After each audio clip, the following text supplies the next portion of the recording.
Hello everybody, this is another Hot Wheels collector video. Today we are looking at the 1984 Pontiac Firebird. This is a brand new colour variant for 2023. First casted in 2020, so this is not a new casting, but it is just a new recolour.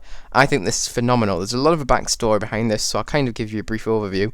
I found an error version of this car which did not have any of the side tampo, which honestly is probably the best tampo on this car, so I was kind of sad and I needed a replacement. So this is the replacement. I've already made a video on the error car, in fact two, one comparing this one right up here in front of you with it, and one just overviewing the entire error car.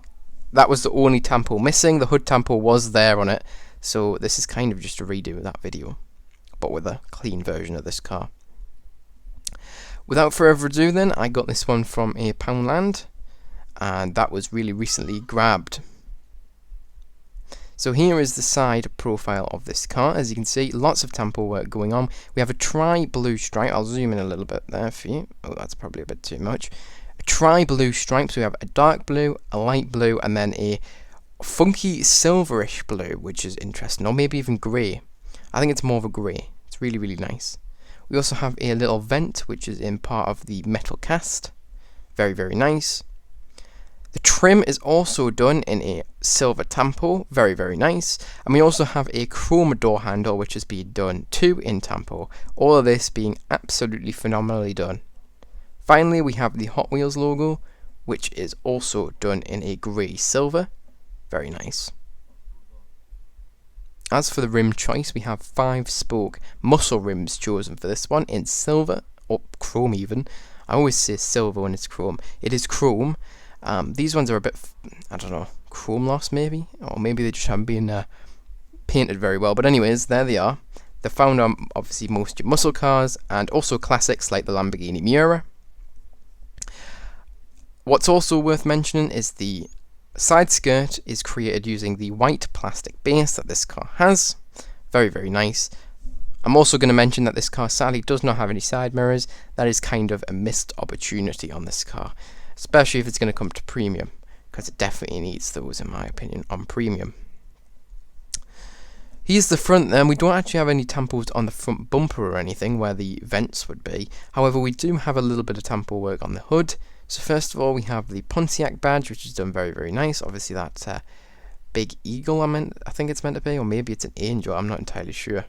You guys can probably inform me on that. On the hood here, we also have that tri-stripe returning. People have been asking, is that meant to be centered? No, it's not. It's meant to be off-center to the right. So to that way, the way that it is on this car.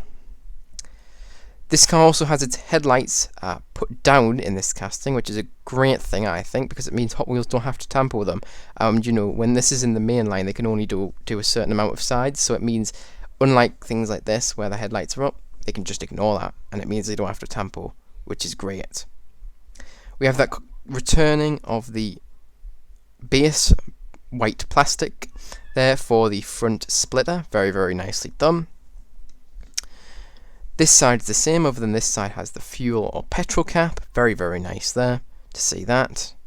You can have a look at that if you pause the video, but there's not really much more going on. Looking at the rear of this car, we have one gigantic long light bar, which has not been tampoed unfortunately, because this is a main line. However, you could easily add your own details using either Sharpies or acrylic paint, that type of stuff. We have that returning of the base white plastic as well to create the rear bumper and the license plate holder, all very, very nicely done. Finally, we have the little tiny spoiler, which is almost a ducktail, but it's a bit bigger, and that is very, very nicely cast into the metal of this car. Super, super well done, and it looks great, especially from the side profile. There it is. As you can see, really, really accurate to the real life model.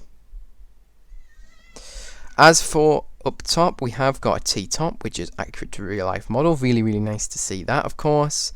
And overall, this top view looks great. There it is, right up top. That's it from literally directly above, and it looks great.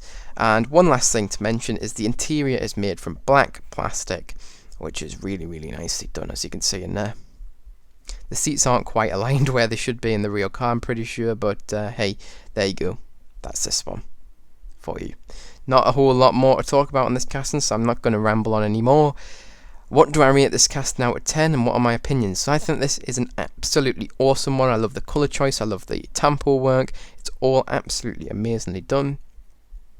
So out of 10, what am I going to rate this car? I'm going to rate this car a solid 9 out of 10. Really surprising that I'm really loving this muscle car. It's very similar to this one. I love both of these probably equally as much, and I think these two are very well done.